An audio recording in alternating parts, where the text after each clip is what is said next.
Hello.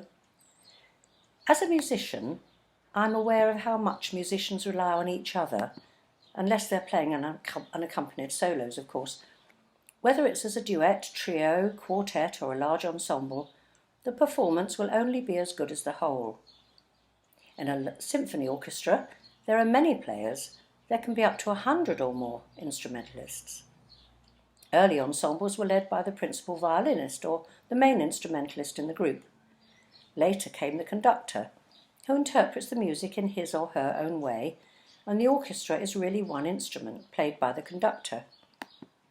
The 17th century composer Lully died from gangrene, having struck his foot with his long conducting staff during a performance of his Te Deum to celebrate Louis XIV's recovery from surgery. It's probably best to stick to a baton. A rather simplistic way of describing what happens with an orchestra, but you know what I mean.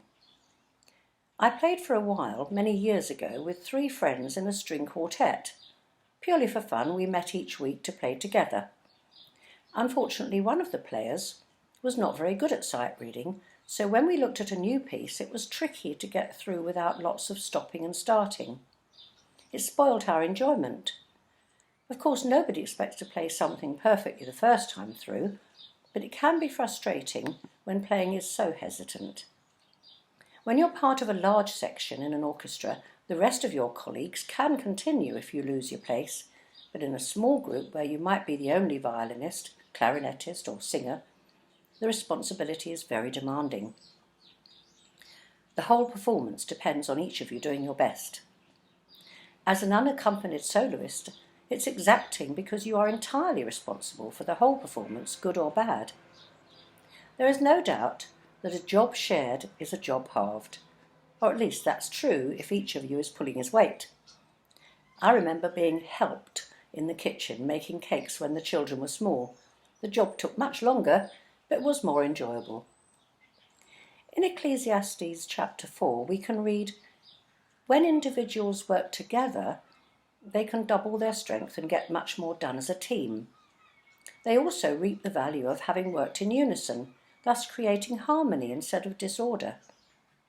Working as one people begins with the efforts of each person as they work with another person."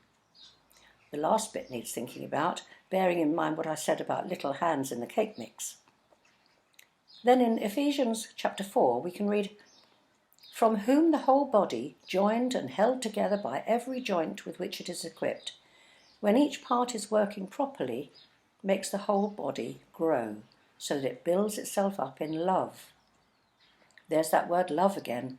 It all comes down to that, doesn't it? If we work together in love and friendship, we can achieve so much more than doing things alone. So, dear Father in heaven, help us to work together in our churches, each of us giving gladly of our own talents and skills as needed. Amen.